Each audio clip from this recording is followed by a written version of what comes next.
La moitié du jeu, c'est quand même d'être à l'heure. Donc, Ok. Ok. Ça part en prod. Et peut-être vous fermez là-bas, non?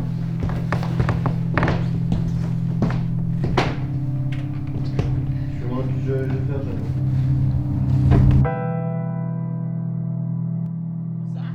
Ça fait genre américain, alors que c'est flamand. De verre. Et ta mère, elle a rien dit que tu changes de nom, ta mère? On est obligé de parler de ma mère. Quand tu gagnes ta vie comme livreur en vendant des réfrigérateurs. Quand t'as pas un rond? Quand tu traînes. Quand dans le lauréat, tu doubles Dustin Hoffman. Quand tu comptes sur la carrière de... c'est quoi ça? Alors ça, tu touches pas, ça c'est mon accessoire. A cup of bird. Quand tu... réfrigérateur? Quand tu gagnes ta vie comme livreur en vendant des réfrigérateurs. Quand t'as pas un rond? Quand tu traînes. Quand dans le lauréat, tu doubles Dustin Hoffman. Quand tu comptes sur la carrière de Dustin Hoffman pour gagner du blé.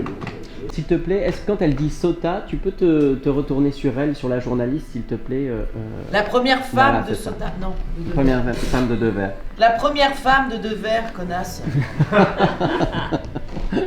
Quand il y a une putain d'ambiance. Quand c'est mai 68. Voilà, là, ça, ce petit moment, il marche en creux à chaque fois. Oui, parce que c'est moi qui vais dire ma réplique. Ah, d'accord. Alors, on va reprendre c'est juste. pour ça. C'est pas il y a un petit temps. Ça arrive à tout le monde. Hein. J'aime beaucoup le rouge là. Et là, on a assez suffisamment vacillé sur Bon. Dustin Hoffman. Je suis pas. Ouais, je. Bah oui. On doit vaciller sur Dustin Hoffman. Ah bon? Oui, vacille. Moi je vacille déjà naturellement. Non, mais juste. Fais-en moins, garde-le pour Dustin Hoffman. Ah ok, ok, super. On peut reprendre là, peut-être. Ok. Alors à quoi? Quand tu vends gagner ta vie comme livreur en vendant des réfrigérateurs. Quand Angèle est née. Angèle du mois d'août. Quand t'as installé ton tapis de gym dans la chambre de la maternité. Quand t'as pris Angèle dans tes bras, les gros bras musclés. Quand t'as mis ta tête à côté de sa tête à elle. Sa tête à elle entre mes seins. Tu te souviens de mes seins? Quand on se barrait en lousé de la maternité. Quand on boit du champ sur les champs. Quand tu me kidnappes. J'ai jamais retrouvé ça. Quand on te propose des premiers rôles. Ok, c'est bon pour moi. Ok. Ça va, si soir du secret Mais alors tout le reste, il faut le faire comme ça. Tout le reste. On m'a posé beaucoup la question de pourquoi Patrick Devers. Ça a été vraiment une des questions qui était récurrente. Il y a une partie de la réponse que j'ai envie de garder pour moi, parce qu'elle m'est très personnelle. Et j'ai l'impression que la réponse est un peu dans le spectacle. Voilà. Et puis après, pour l'autre réponse, qui est justement une réponse à une époque, cette réponse à cette époque des années 70, à cette liberté, à ces audaces d'auteur. Alors le cinéma était effectivement très très masculin à cette époque, et c'est pour ça que Marion Aubert elle a pris une place qui est assez importante sur la réponse justement qu'on apporte à cette époque. C'est une réponse féminine. D'ailleurs, c'est même pas une réponse, parce que c'est plutôt un point de vue. Voilà. La pièce n'est pas du tout morale, il n'est pas du tout question de savoir pourquoi il se serait suicidé ou qu'est-ce qui l'aurait amené à se suicider. On n'est pas du tout là-dedans. Il n'y a pas d'enquête non plus. Vraiment, on jongle pas avec l'idée du journalisme ou du reportage. Non, c'est plus savoir ce que les œuvres qu'il a traversées nous font aujourd'hui, encore aujourd'hui. Essayer de traverser ce qu'il a pu traverser, essayer d'être en empathie aussi avec cette figure, et voilà, se laisser traverser, c'est vraiment important pour moi ce mot, se laisser traverser.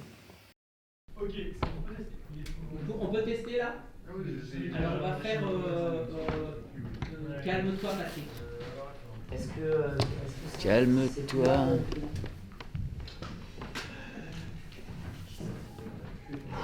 On est au train. Calme-toi, Patrick. Tu sais ce que je vais faire? Je vais appeler 2 potes, j'ai des potes, et je vais me les farcir. Calme-toi. Chier putain! On en a besoin des fans. Besoin pourquoi? Pour donner tes infos biographiques aux spectateurs. Mais j'en ai rien à foutre. Je m'en fous des conséquences. De toute façon, je suis déjà en train de mourir. On parle de cette figure-là, mais c'est aussi le regard qu'ont les autres sur la figure. Et c'est ce regard-là qui est très important. Ce qu'on peut projeter sur lui ou ce que les autres vont renvoyer. Et après, le principe aussi d'une chose qui serait un rôle-titre, entre guillemets, dans le travail, on ne l'a pas travaillé comme ça, on l'a travaillé très en cœur quand même. On est dans une forme de choses à quatre. Putain, où est ma bagnole? Où sont les clés de ma bagnole? Faut que je me tire! J'ai pas envie de me faire mal parler. Ça me fait pas envie. Tu me fais plus envie quand tu parles mal, Patrick. Tu me fais peur. Si tu me laissais parler, Patrick, je te dirais ça. Et c'est con. Parce que quand t'es calme là, ça fait envie. J'aurais presque envie d'acheter un pavillon, Patrick. Et les petits habits du bébé. On écouterait la radio. Tu te mettrais là. Et on rigolerait tous les deux. On rigolerait avec le bain du bébé. Tu lui tiendrais la petite tête. Tu tremperais ton coude dans l'eau pour vérifier la température. Ce serait bien. Patrick. Elsa. Elsa. Elsa. Elsa.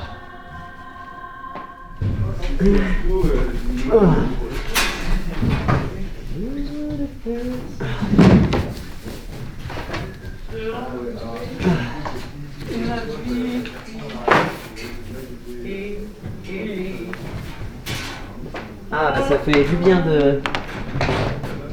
d'être compressé. C'est Hugues. Ouais, moi j'ai la chance, je fais Bouteille, je fais Blier, je fais Coluche, je fais Depardieu, Bouchité.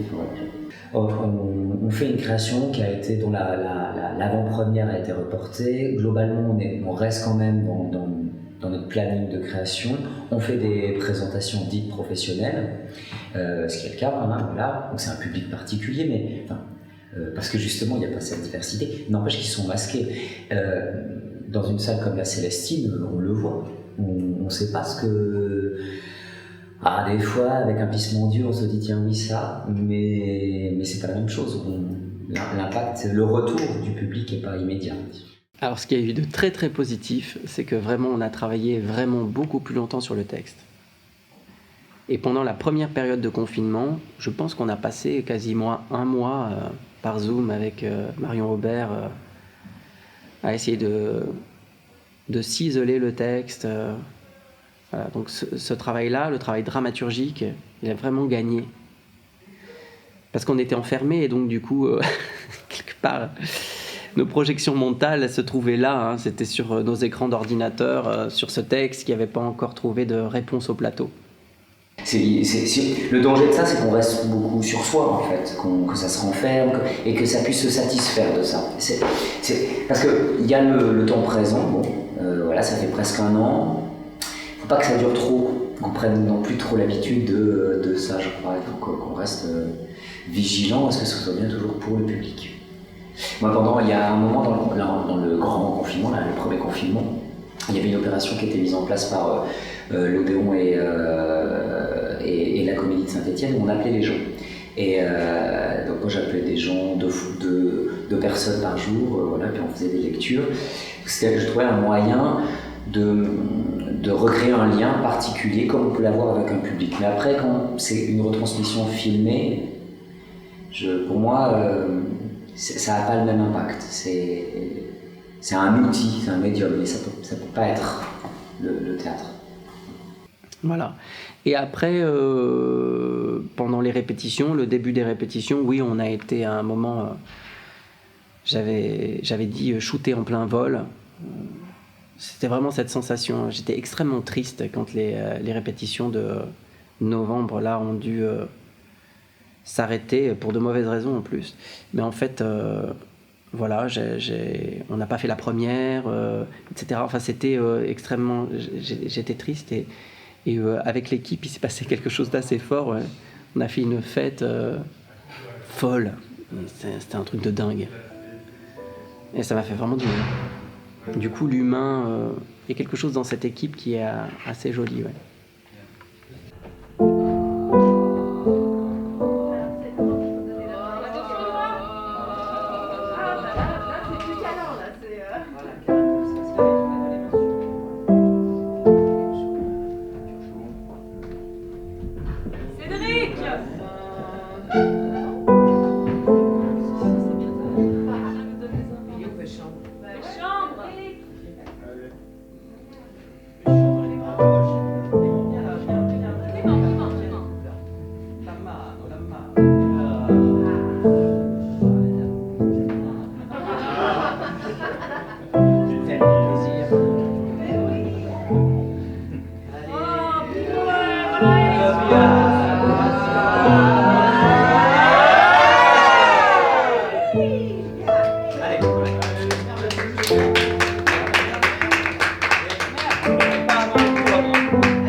Ouais, ça c'est pour nous. C'est la première d'Amandine. Hein.